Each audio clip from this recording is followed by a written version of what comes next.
Namaste. My name is Lesley Morrison and this video is for my 200-hour multi-style self-paced yoga teacher training course with Living Yoga School in Rishikesh. I've been studying with the school through August and early September, and this is my video submission for a posture which I find incredibly soothing and beneficial in my own personal practice. So the posture I wanted to talk about and demonstrate today is Anahatasana. Now, Anahata is heart. It's the heart chakra, Anahata chakra. So the posture itself is often referred to as melting heart pose. In some practices, they do also refer to this posture as extended puppy pose as well. I'm going to demonstrate the posture first and then discuss some of the benefits and contraindications that may apply to the posture. But the reason I chose this posture was because I find it incredibly soothing in my own personal practice, as I say, and it's something that I try and do when I'm feeling tension in the spine, in the chest area, maybe emotionally, as well as physically. So it's a very beautiful pose and one that I felt that I would do well by demonstrating. So for Anahatasana, we want to start in tabletop position, so on our hands and knees. And prior to moving into the actual posture of Anahatasana, we may want to practice a few rounds of cat-cow just to open and mobilize the spine, and just because we are going to be doing a very mild back bend in this posture. So moving over onto our hands and knees, we want to make sure that our knees and our hips are in line and our arms and shoulders are in line. So we have length in the spine, but we are nice and square. So we have four corners of the weight bearing down into our hands and knees. Finding that pose, after you have done maybe a few rounds of cat-cow to mobilize the spine, we are simply going to start to melt the chest in towards the floor. So taking a breath in, as you exhale, just start to slowly walk the hands forward, lowering the chest down, but keeping the hips and the knees in line.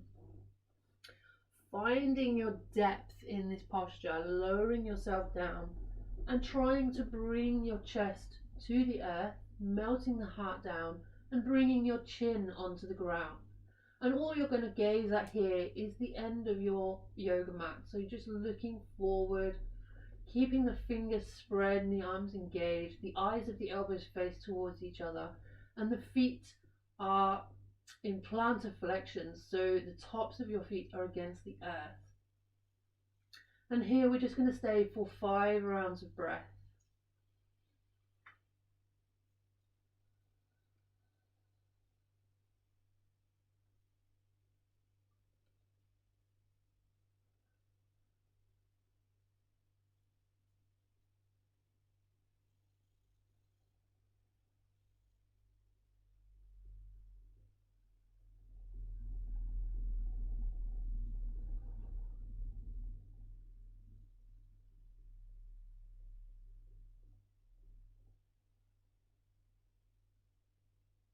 As you're completing your 5th round of breath, just gently start to slide the hands in. And as you exhale, just moving your hips over your heels, lowering your forehead to the ground, just bringing the arms back into your counter pose, which is Balasana, child's pose. And just finding some relaxation here, just for a breath or two.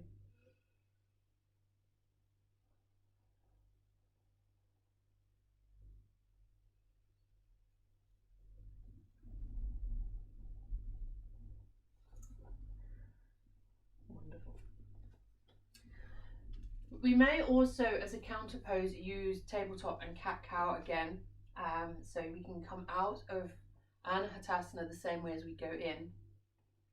But there are some adjustments that we can make in order to make Anahatasana more accessible if you have maybe tighter muscles or less limited movement. And we can do this through the use of our props. We can use a bolster, we can use a cushion, we can use blankets or the yoga blocks to find the right depth of the posture. So we should be able to stay within Anahatasana comfortably for an extended period of time. So using the bolster, what we can do is just placing the bolster along the mat. So we're going to just find Anahatasana, placing our chest and our chin onto the bolster. So from your tabletop position, just finding that pose the same way, melting your heart down, keeping your hips in line with your knees, and just bringing your chest and your chin down onto the bolster, extending your arms upwards along the mat, spreading the fingers, and breathing into the posture.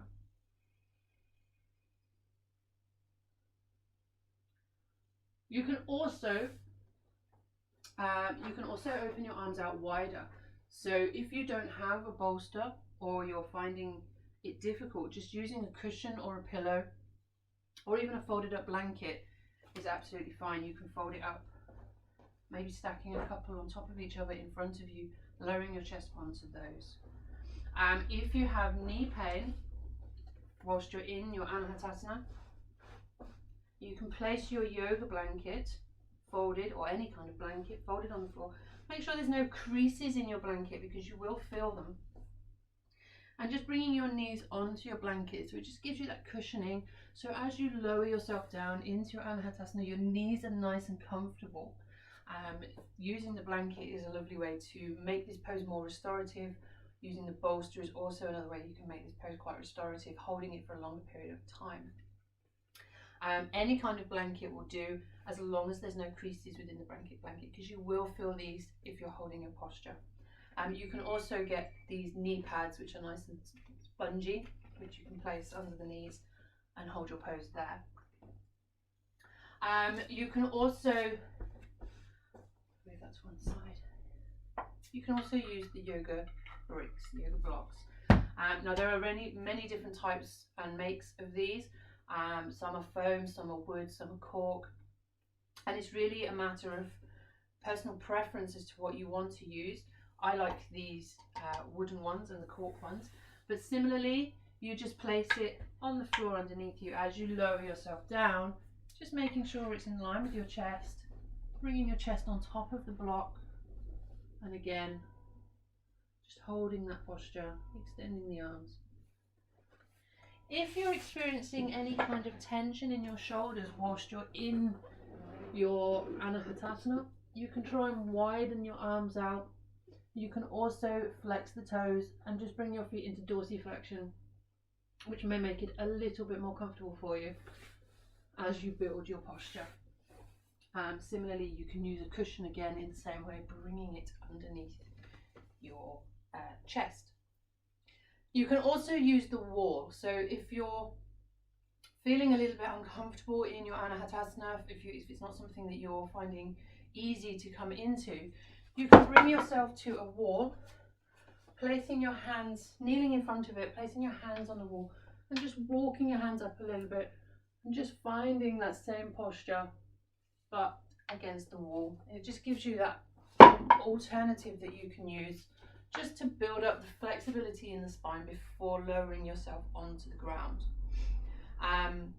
You can also bend one arm, so you're reducing the tension and the stretch in the shoulders, and this can help to again allow you to go deeper but without that stress and tension. You would just find your Anahatasana, lowering yourself down, and maybe just bringing one arm down, extending one arm up, and then if you are going to do this position, swapping to the other side, and it just gives you a little bit more depth in one side, but you would need to balance the posture. So there are a number of adjustments that we can make in Anahatasana. As I said, the pre-pose and the counter pose can be the same, so we can come in and out of this from cat-cow, tabletop, child's pose, Child's pose is a lovely one, a lovely posture to do after Anahatasana, because obviously in Anahatasana we are doing a mild back bend. In child's pose we are doing a mild forward bend, so it just reverses the movement of the spine. Excuse me. If for any reason Anahatasana is not within your practice, you are able to do an alternative, maybe a pose called rolling panda, it's sometimes known as, or thread the needle, which again I think sometimes it's known as Parivrita Uttana Shoshana. So you are moving from a similar posture but with a revolved torso. So in terms of benefits of Anahatasana, there are quite a few, both physical and emotional benefits.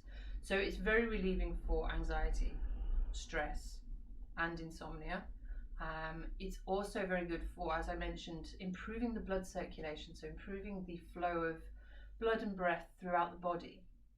And this improved blood and breath flow throughout the body can help to revitalize and regenerate blood cells, which can be obviously very, very beneficial for our overall health and well-being. It's very stretching for the shoulders, for the spine, for the hips and the hamstrings, and which all of which can help to improve our posture and help to reduce the risk of injury. And because we are opening the heart center, because we are opening the Anahata chakra, the heart chakra, it can help us to release stored emotions. As I said at the beginning, I find this very beneficial when I'm feeling emotional build-ups or physical tension. So the opening of the heart center can help us to relieve and release some of these stored tensions, which can help us to feel less burden.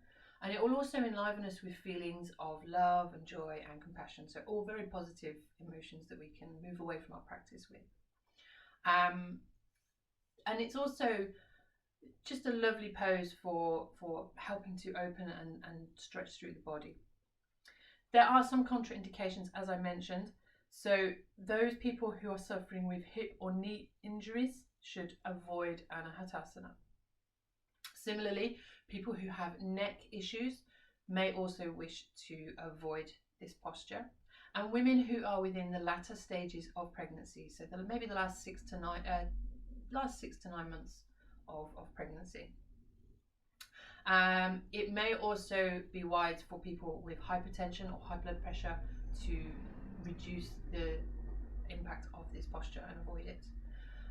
People who have lower back pain, if it's mild lower back pain, they can include this posture, although they may, or should I should say, they're encouraged to do so under the watchful eye of an experienced teacher.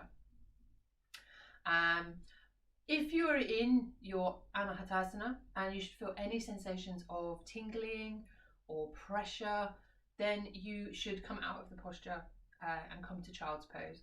It may apply some kind of nerve compression, which would give you that sensation. So if you do experience that, then come out of the posture. And so yeah, Anahatasana. It's a very lovely posture. It's a lovely pose to do for the spine. I always feel like a sense of release after doing Anahatasana. I do enjoy it. So I hope that you enjoyed this video, and I thank you for watching, and namaste.